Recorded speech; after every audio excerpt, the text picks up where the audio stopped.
boy Cock, welcome back to FM21. No, we can't do that. Hello there folks and welcome back to Football Manager 2021. This is part 3 of the bait save with Wolves. And if you're wondering why the hell we went all Black Country there, or maybe possibly Bromwich, I don't know. This is the Black Country derby. It's Wolverhampton Wanderers against West Brom in the first video of the day. We then have Crystal Palace after this one and then Aston Villa. But the Albion and Palace are the two matches we're going to be focusing on today.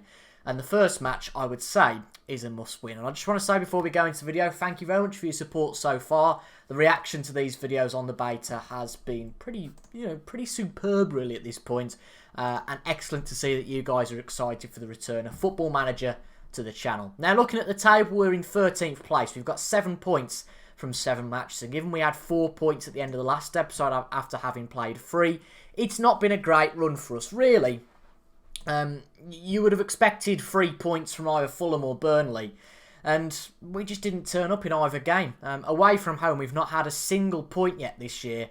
So that Crystal Palace game would certainly be a chance to break that duck. But again, obviously against Huddersfield, we lost away. All of the games we've had away from home, we've lost. We lost against Liverpool 5-0 in the most recent match. We lost 1-0 against Burnley and 2-0 against Fulham. The Burnley match was really tight and we were actually on top for a lot of it. But Fulham played really well against us. Fulham have had an absolutely fantastic start. They've lost once to Crystal Palace, but apart from that, they're unbeaten in the Premier League, which is mightily impressive. Certainly given they've played us, they've played Tottenham, they've beat Leicester, they've beat Burnley, and they've drew with Chelsea, of course. We saw that on the first day, so a mighty start from them. But then we beat Tottenham in 2-0 in the middle of all of that, and we're unbeaten at home. We played a brilliant match, of course, in the last episode by beating Southampton 5-1. And then away from home, we can't do anything. So it is very strange at the moment. But I have news of 2 transfers we have brought in. 2 free transfers, of course, because I had disabled the transfer market in game. But the domestic transfer window was still open. And given that, of course, I am a Liverpool fan, it really is no coincidence. Well, it might be that we have bought 2 former Liverpool players to bolster the squad because there were 18 players registered for this season. Just let that sink in. Such a small squad, considering there's 11 players in the squad. The starting 11, then 7 on the bench. Of course, there are a few there that are under 21s, the likes of Fabio Silva and Max Kilman, but our squad was really lacking depth. So we have tried to arrest that lack in depth by signing Danny Pacheco, a player who last played in the Premier League in 2013 for the mighty Liverpool. Also went on loan to Norwich 10 years ago as well. And he's been in Spain for a long time. He's certainly a decent player. We're looking to use him on that left wing as a bit of cover, potentially for Pedro Neto and Daniel Podence. And I don't think he's a bad sign on £17,000 a week, so not a big dent in the wage budget at all. And we've also signed Mario Balotelli. He's come back from Brescia in Syria. He's a player that I like to sign a lot in FM and always does well for us. He hasn't played a game yet because he's been getting up to match fitness, but he's valued at 17.5 million. The least we can say that if we buy him for free, we should make some good money on him. But because Raul Jimenez hasn't been performing, and maybe because I can't remember what his name is now. Our top scorer, what's his name? Oh, I've forgotten his name. Shabani, that's the one. If Shabani stops doing too well, then Balotelli is a good choice to put up front. So I thought 2 really good signings. Again, only on £14,000 a week, so those wage demands very, very low. Our head of youth development's also gone and signed Raul Jimenez's brother. No, not really. He's German. His last name's Jimenez, so that is just a coincidence. A little bit disappointing, to be quite honest. Not a player that I think is going to be all that good. But he is a free sign at the end of the day. I suppose he's a money spinner, a money maker, but we'll see how it goes. But for our 2 years save, probably not looking at using him really. But let's now turn our attention to the match against the Albion. Rui Patricio will start in goal. We've got the normal back line really now with Semedo, Cody, Bolly and Ait-Nouri. We've got Neves in defensive midfield with Moutinho and Dendoncker in the midfield. Traore is back. It's his first appearance since the first game of the season. And in that first game, he scored a goal. So that's a good sign. We've also got Podence on the left with Raul Jimenez up front. John Ruddy on the bench with Saiss, Marçal, our youngster Vitor Ferreira, Shabani, Pedro Neto and Mario Balotelli potentially ready to make an appearance. Max Kilman's injured. We've got Danny Pacheco in the reserves because he's not quite match fit. And Fabio Silva is the man that misses out, even though there's no real reason for that today. So we've promised Mario Balotelli the number of 45. And I feel like he's going to come on at some point this He's going to come on at some point this game. It's just inevitable that Balotelli is going to make his debut today. And quite nice, really, that it has been at this point that he is going to make his debut, potentially. But few guys saying here, Semedo starting to surprise. I think the same might go for Patricio. He's not been playing very well. But let's just have some outstretched arms. Let's not actually. Let's just say the media have been on your backs for ages now. Yeah, I think that's bang on. It's Derby Day. It's a tremendous occasion. Yeah, I agree. I don't really want to discuss all this. Okay, great. But this is a big chance. We're at home. We've not been playing well away from home, but at home, you can't deny we've been playing badly at all. We've beaten Tottenham. We beat Southampton and we drew with Leeds. That is a good CV to have. Talking about our away form, that's an entirely different story. But I'm not liking the fact that these two kits are very, very similar, so I can only apologise about that. But a good ball from, I think it was Semedo there, but Podence ends up with it in the midfield. He runs out to the wing, puts it back out to Ait-Nouri into the box. It's cleared, so it's Pereira who's got the ball. Matthias Pereira for Carrian Grant on the wing. This could be an early goal for the Albion. Puts it in. Cody gets it out, but Kamil Grzycki scores an early goal for West Bromwich Albion. That is not the way I wanted this to go. If we lose to the Albion, it's a worry. It really is a worry, I think. Just need to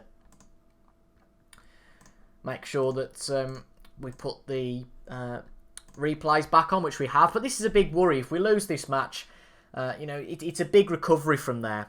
We really need to stay at a point a game, I think. And given the start we've had to the season, a loss against the Albion would do our confidence no good at all. But Adama Traore in the box shoots, and Adama Traore marks his comeback with his second goal of the season in as many games. I mean, to be honest, that's a pretty good strike rate from Adama Traore. He's only played 57 minutes this year, but already has bagged himself 2 goals. Kieran Gibbs, a poor pass to Branislav Ivanovic, but a cracking strike from Adama Traore. Puts it in the back of the net. That is what we like to see. But we've been playing pretty well in terms of the amount of possession we've had. So I'm going to go on the attack. Go for an attacking formation. Not an attacking formation, sorry. An attacking mentality. And try and demand more of the players. Just to see if we can sneak a lead before half-time. That would really help us out. Ait-Nouri on the wing. Puts it into Raul Jimenez. Oh, man. That, obviously, I forgot to say. We've only scored 2 in the last few matches. So it's doubtful, but Raul Jimenez still hasn't got his first goal of the season. We're 8 games into the season now, and you have to say it's a little bit of a concern, but hopefully he can change that today. Daniel Podence, good ball through. A little bit too direct. We've put more direct passing on at the instruction of the assistant, but I think we've been a little bit too direct with passes like that. A little bit wasteful. Tell you what, that's direct, but that's pretty good from João Moutinho! And just as we try and put the lovely jinx on it, Raul Jimenez finally gets his first goal of the season. From 1-0 down, we lead by 2 goals to 1. You can see that we've risen up to 12th position, but that will put us up now to 10th, I believe, because we'll get the full 3 points. And a lovely finish from Raul Jimenez. How wrong was I about the direct passing? A cracking assist from João Moutinho in the midfield. That 8 points might actually be right, I think it is. That 8 points might be +3, but I feel like we had 7 beforehand. But anyway, Adama Traore though, through on goal now, and Sam Johnston makes a save. It looks like that early goal for Albion was just a bit of a blip for us, or have I jinxed it again? Carl Bartley with very nearly the equaliser as we head to the break. So 2 goals, happy with that. I would love a third, just to bolster our lead at half-time, to take the pressure off a little bit. Dendoncker through to Adama Traore. He chips the keeper. And I was speaking in quite a jovial voice because I genuinely thought he'd beat the keeper. He didn't. But a good first half. 2 goals to 1. We're at 1.35 in terms of the XG. That is looking very good to me. Apparently Ruben Neves isn't playing too well. Things are going decently, but yeah, I think we're capable of even better. I think that's absolutely fair enough at this stage. It is half-time only, but do we make a change at this point?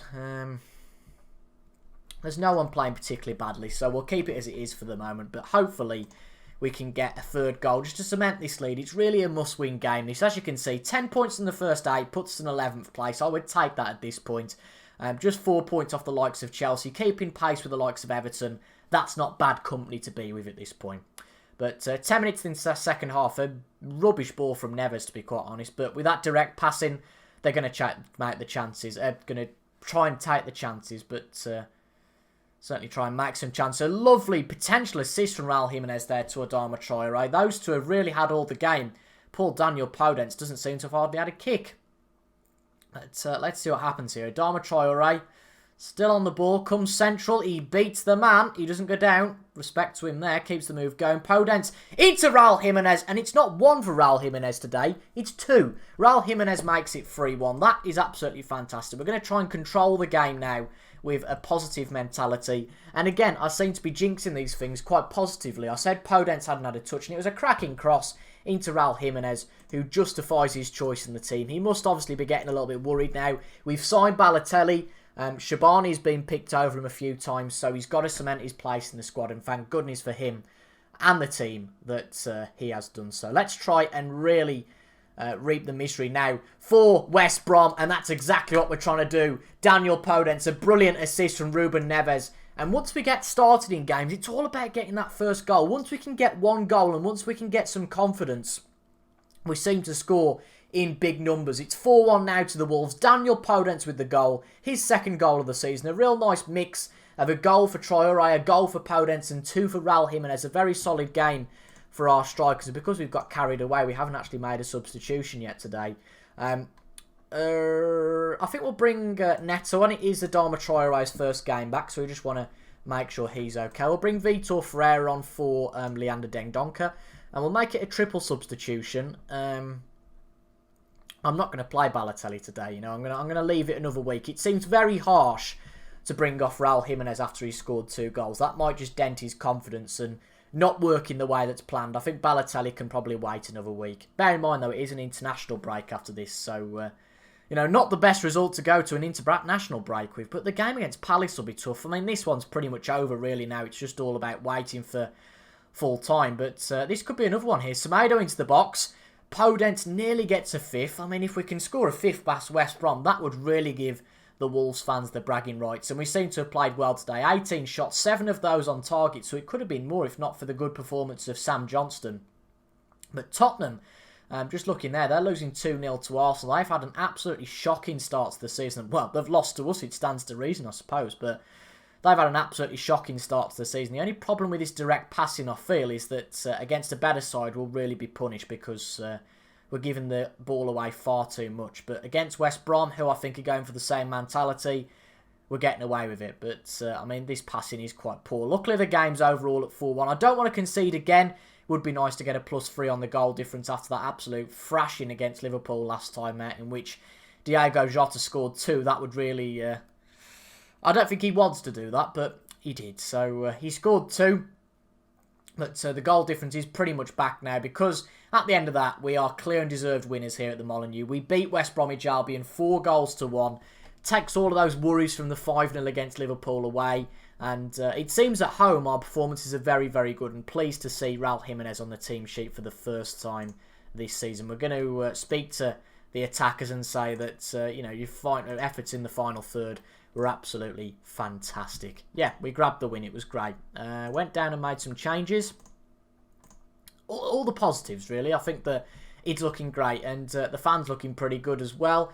Traore was good, but not that good. There's always one, isn't there? But Sheffield United pick up their first win of the year. You have to say Leicester haven't had the best start. Only 6 points from 8. Tottenham 5 points from 8. Not a good start for them at all. So we're exactly mid-table in 10th. I'll definitely take that every day of the week. Who dropped down then in the end? Was it Leicester? No, it wasn't. I feel like we were 11th at some point. Somebody's dropped down. It might have been Newcastle. No, it can't have been. I don't know.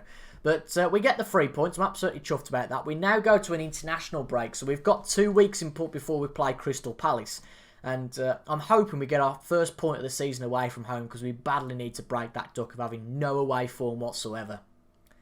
Well, all good things have to come to an end, don't they? And the fantastic form of Man City, they'd won all 8 games at the start of the season, but they've lost their first game against Arsenal, 3-0. So Arsenal now moving to the second place in the Premier League. 7 wins, 1 draw and 1 loss for them. Not too bad at all for Arsenal. Fulham again have had a good start, and also having a good start at Crystal Palace. So we've only lost twice to Manchester United and Leeds, and they've had victories over Everton, Sheffield United, Villa, Fulham and Newcastle. So maybe a little bit flattered in the position they're in, potentially, that they've not been all that good. Well, let me rephrase that. They've not played against the strongest of opponents, so hopefully we're going to look to turn them around today and get at least a point out of them, if not the full 3 points. Only one change, though, from the side that faced West Bromwich Albion, and that is Roman Saiss comes in to replace Ruben Neves.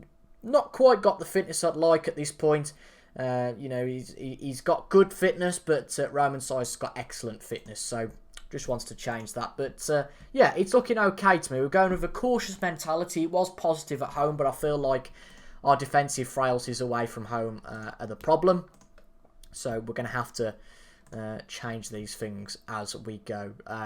But I think I'm going to get my assistant to do some of the tunnel interviews, because they are starting to get on my nerves already. All very repetitive, and we don't really want that. But let's see how we get on. I'm expected to get beaten today, because it seems our away form has been shocking so far, and that doesn't seem like it's going to improve. But I guess we should be positive and see how we go here. So the first highlight, 14 minutes in. Good passing from us here. This looks pretty good until it augurs to tatters. Adama Traore coming in central. A lot of dribbling here. He strikes from there. I'm not quite sure that was the right thing to do. There was a little bit of space with Daniel Podence on the wing, and I'm not quite sure that was the right decision. But we've had over 20 minutes here. No notable highlights yet.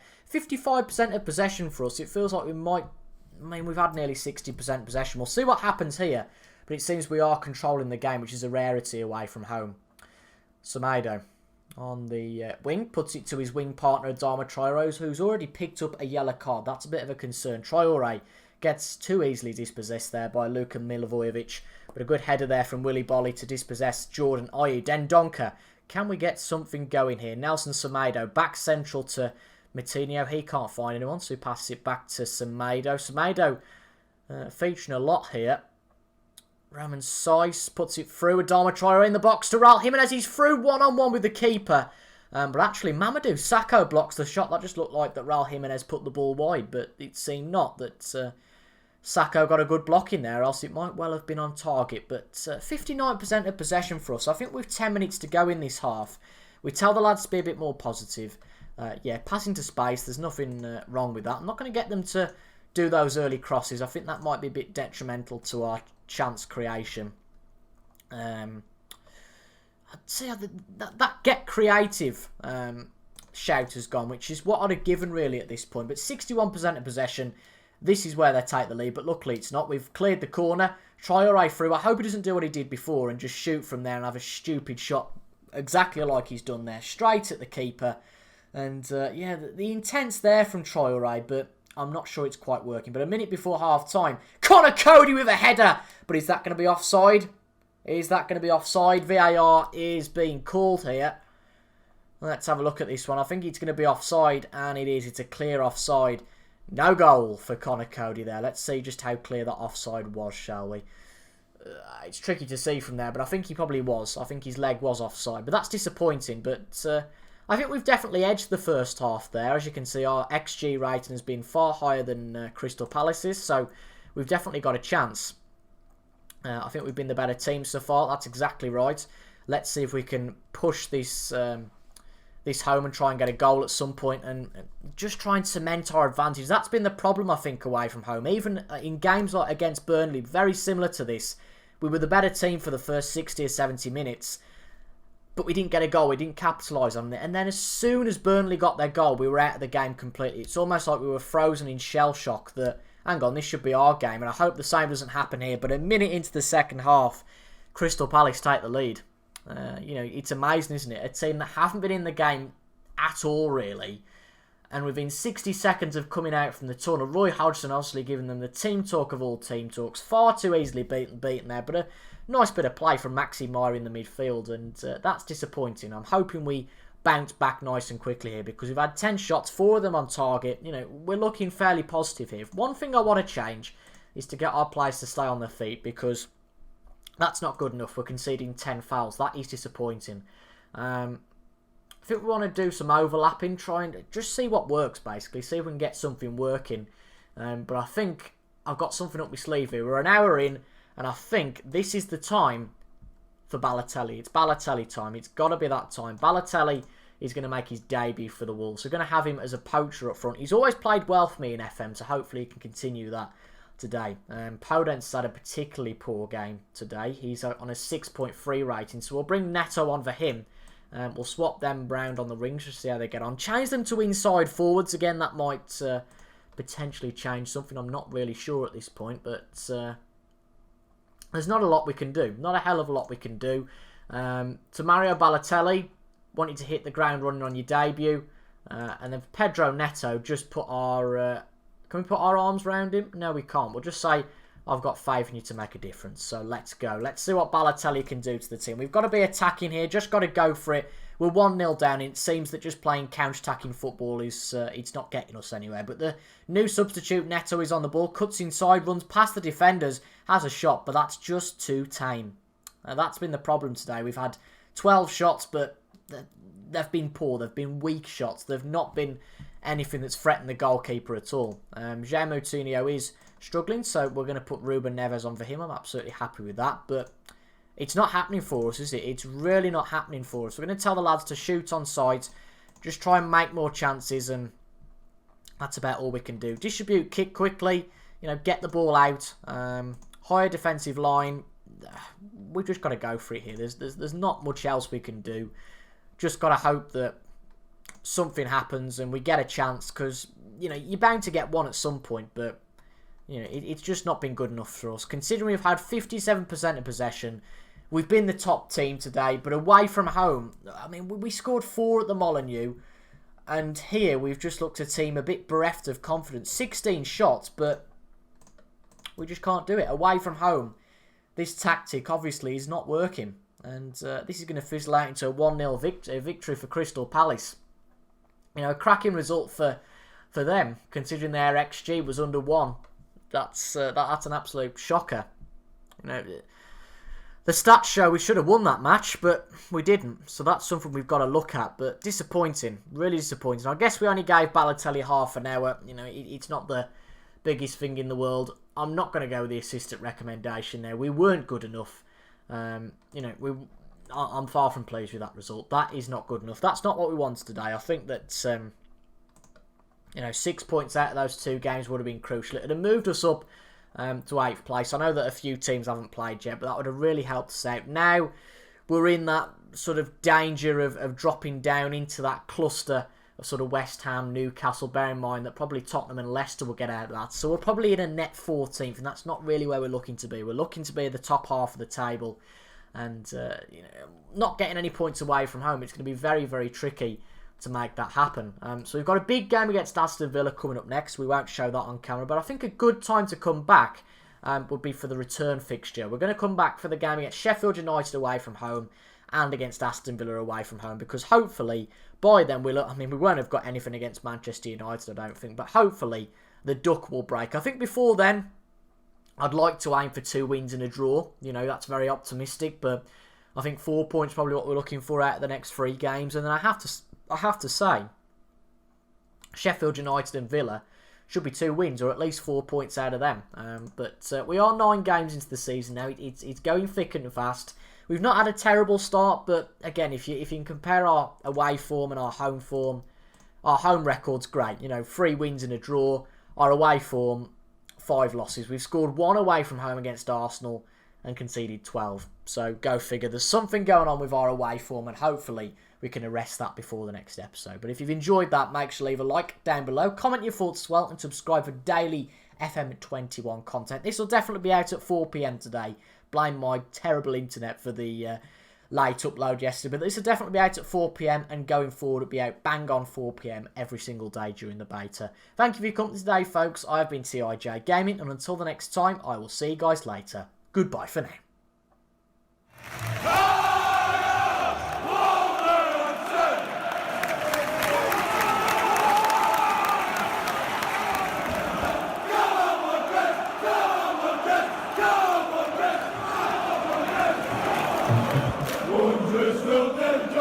We'll take the goal.